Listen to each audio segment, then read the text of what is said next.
Hello friends, good morning on our YouTube channel. And सबसे पहले मैं आपका स्वागत करता हूं हमारे यूट्यूब चैनल पर। एंड मैं साधु, एज यू नो दैट, अगर आप नहीं जानते हैं तो मैं गवर्नमेंट बैंक के अंदर पिछले 8 ईयर्स से वर्किंग हूं। और आज हम इस वीडियो में बात करने वाले हैं कि अगर आप फ्रेशर हैं, अगर आपने हाल ही में ग्रेजुएट किया है और आप गवर्नमेंट जॉब की प्रिपरेशन करना चाहते हैं तो आपके लिए कौन सा सेक्टर जो है वो अच्छा रहेगा। कुछ लोगों को कन्फ्यूज़न रहती है कि हमें एसएससी के लिए जाना चाहिए या फिर उन लोगों को बैंकिंग सेक्टर के लिए जाना चाहिए। तो आज ये सारे डाउट आपके क्लियर हो जाएंगे और आपको मैं ऑनेस्ट रिव्यू, जो एक जेन्युइन रिव्यू है ना यार, वो दूंगा। उसके बाद जो है आपको किसी तरह की कन्फ्यूज़न नहीं रहेगी। इस वीडियो में हम एवरीथिंग जो है ना डिस्कस करेंगे कि पोस्टिंग्स कैसे होती है और आपकी सैलरी कितनी रहने वाली है दोनों सेक्टर्स में, ठीक है, आपकी वर्क लाइफ बैलेंस कितना रहने वाला है, तो आपको पूरा आइडिया हो जाएगा। उसके बाद जब आप अच्छे से इस चीज़ को मतलब डिसाइड कर पाएंगे कि आपको क्या करना है। तो देखिए, अगर आपने ग्रेजुएशन किया है और आप गवर्नमेंट सेक्टर में जाना चाहते हैं ना, तो आपके पास 2-3 तरह के ऑप्शन रहते हैं। नंबर 1 जिसमें सबसे ज़्यादा वैकेंसी आती है वो है एसएससी स्टाफ सिलेक्शन कमीशन की जो वैकेंसीज होती है ग्रेजुएशन लेवल पे, वो रहती है। या फिर आप फाइनेंस सेक्टर में जाना चाहते हैं तो आप बैंकिंग की तैयारी कर सकते हैं। बैंकिंग में आप जितने भी सरकारी बैंक हैं, 6 बैंक्स जो हैं, उनमें आप एज ए प्रोविजनरी ऑफिसर लग सकते हैं या फिर क्लर्क की पोस्ट के लिए प्रिपरेशन करते हैं।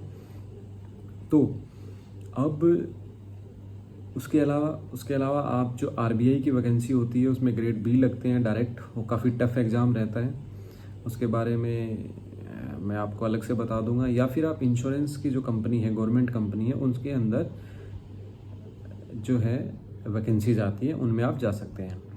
तो देखिए, कुछ लोगों को कन्फ्यूजन रहता है कि हम एसएससी की तैयारी करें या बैंकिंग की तैयारी करें या दोनों की इकट्ठी तैयारी करें। तो अगर आप मेरा पर्सनल ओपिनियन पूछोगे तो मैं ये कहूँगा कि आप सिर्फ एक ही एग्ज़ाम पे फोकस करिए। अगर आप एसएससी में जाना चाहते हैं तो एसएससी को पकड़िए, उसके जितने भी एग्ज़ाम हैं वो सारे दीजिए आप।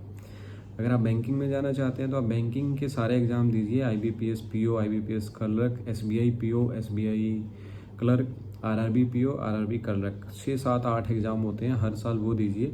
अच्छे से तैयारी करिए, आपका 8-10 महीने की तैयारी के बाद कहीं ना कहीं एग्ज़ाम क्रैक हो जाएगा। अगर आपकी इंग्लिश थोड़ी ठीक है और मैथ थोड़ा ठीक है, नहीं है तो आप किस तरह से इम्प्रूव कर सकते हैं वो हम फर्दर वीडियोज़ में बात करेंगे।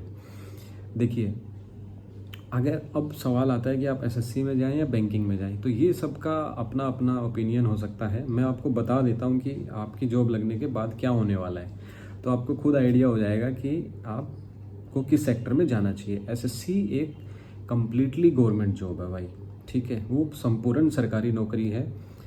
अब बैंक का अगर सोचें तो बैंक एक आधा प्राइवेट आधा सरकारी है। किसी के अंदर गवर्नमेंट का हिस्सा 55% है तो किसी बैंक में 75% है, किसी में 80% है, ठीक है। गवर्नमेंट चाहे तो कभी भी किसी भी बैंक को अपना हिस्सा निकाल के प्राइवेट कर सकती है, जैसे उन्होंने पीछे कुछ बैंकों को किया भी और कुछ बैंकों का मर्जर भी हुआ।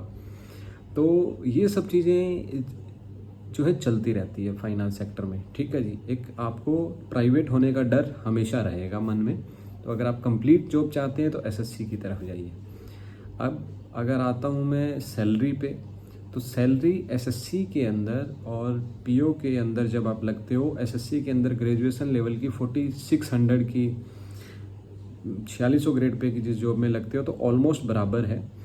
एंड लेकिन जो पर्क्स हैं बैंकिंग सेक्टर के वो काफ़ी ज़्यादा हैं।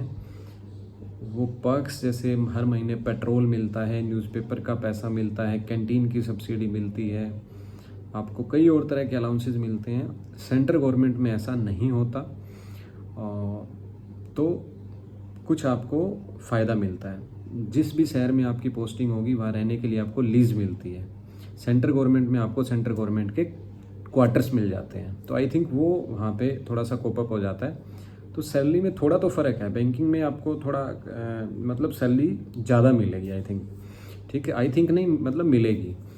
और उसके अलावा अब मैं बात आता हूँ कि आपके करियर की ग्रोथ। अगर आप करियर ओरिएंटेड हैं तो क्या ग्रोथ रहने वाली है आपके करियर की, भाई आपकी प्रमोशन होगी या नहीं होगी, ये बहुत सारी ज़रूरी चीज़ें हैं जो लोगों को चाहिए होती है। तो इसके अंदर क्या है जी, एसएससी थोड़ा स्लो है करियर के मामले में। बैंक के अंदर प्रमोशंस बहुत फास्ट हैं। हर 3 से 4 साल के बाद आप प्रमोशन के लिए एलिजिबल हो जाते हो। आप प्रमोशन के प्रोसेस में बैठ सकते हो और उसके बाद आप प्रमोशन ले सकते हो। आप 12 से 15 साल में असिस्टेंट जनरल मैनेजर और डिप्टी जनरल मैनेजर तक भी पहुंच सकते हो। 15 ईयर्स में 12-13 साल में आप एजीएम बन जाते हो, जो कि एक अच्छी खासी पोस्ट होती है। एजीएम बनने के बाद आपको सरकारी गाड़ी मिलती है, आपको ड्राइवर मिलता है, आपको काफ़ी अच्छी लीज़ मिलती है।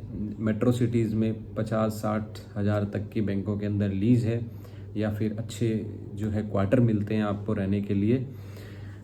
तो अगर आपको करियर में ग्रोथ चाहिए तो आप बैंकिंग को ऑप्ट करिए। फाइनेंस में आपका थोड़ा इंटरेस्ट होना चाहिए, जैसे अपना अपना इंटरेस्ट होता है। कुछ लोगों को एडमिन की जॉब अच्छी लगती है, उनको एसएससी की तैयारी करनी चाहिए।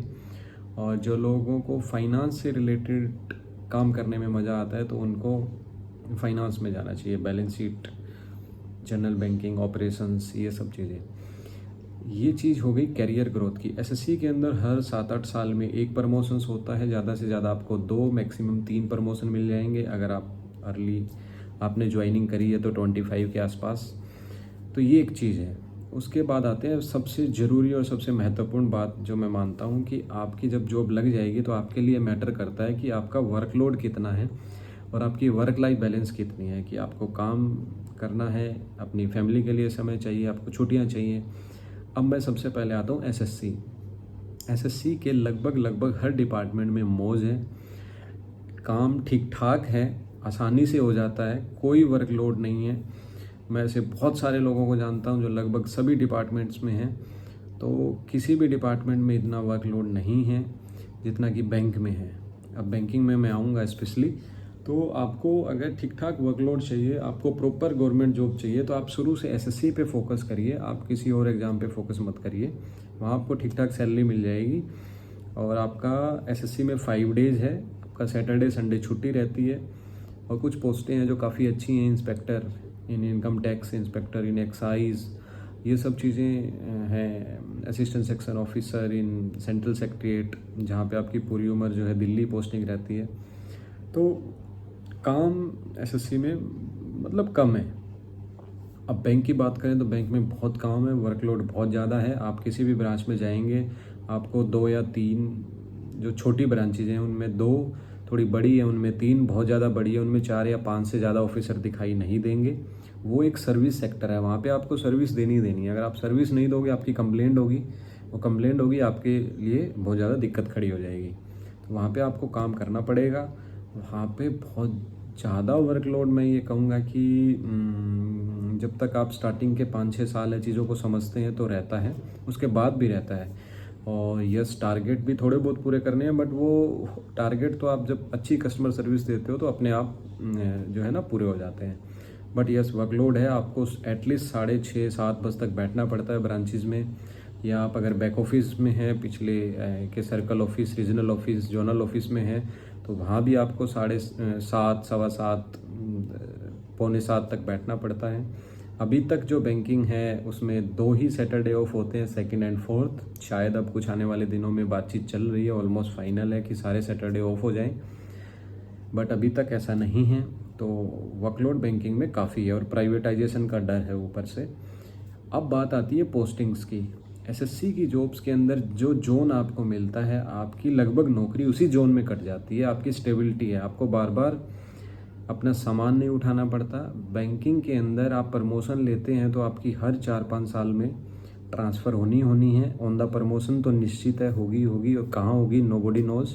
पूरे इंडिया आपको घूमना पड़ेगा। अगर आपको घूमने का इंटरेस्ट है तो आपके लिए अच्छी जॉब है। इसके अलावा अगर आप प्रमोशन नहीं भी लेते हैं तो भी आपका जोन या स्टेट हर 6-7 साल में अमूमन जो है बदल दिया जाता है। उसके बाद आप दूसरी जगह जाते हैं, फिर वापस आप 3 या 4 साल बाद अपने घर या होम टाउन या उसके पास आ सकते हैं। बट ये चीज़ कुछ लोगों को डिस्टर्ब करती है क्योंकि उनकी फैमिली लाइफ जो है डिस्टर्ब होती है। तो आप अगर इस तरह से चाहते हैं तो आपको एसएससी के लिए जाना चाहिए। ओवरऑल मेरा व्यू जो बैठता है वो मैं ये कहूँगा कि अगर आप फाइनेंशियल सेक्टर में इंक्लाइंड है तो ही जाइए, नहीं तो आपको एसएससी की तैयारी करनी चाहिए। और आपको एक अच्छा थोड़ी सैलरी ज़्यादा चाहिए, पक्ष ज़्यादा चाहिए, और भी बेनिफिट्स हैं जैसे हाउसिंग लोन मिलता है सिंपल इंटरेस्ट पे, तो उस तरह से चीज़ें आपको चाहिए तो आप बैंकिंग के लिए प्रिपरेशन कर सकते हो। But yes, banking is more tough than the job of SSC, और आपकी वर्क लाइफ बैलेंस वहाँ पे गड़बड़ा सकती है अगर आपका। तो ये मैंने आपको पूरा ओवरव्यू दे दिया एसएससी और बैंकिंग का। अगर आपका कोई भी सवाल है ना तो नीचे आप कमेंट सेक्शन में पूछ सकते हैं, मैं आपको बता दूंगा। I have a real experience कि किस तरह से क्या होता है, तो it would be easy for me to reply of your doubt. So अगर आपको वीडियो पसंद आए तो प्लीज़ हमारे चैनल को सब्सक्राइब करिए और वीडियो को लाइक करिए। Thank you.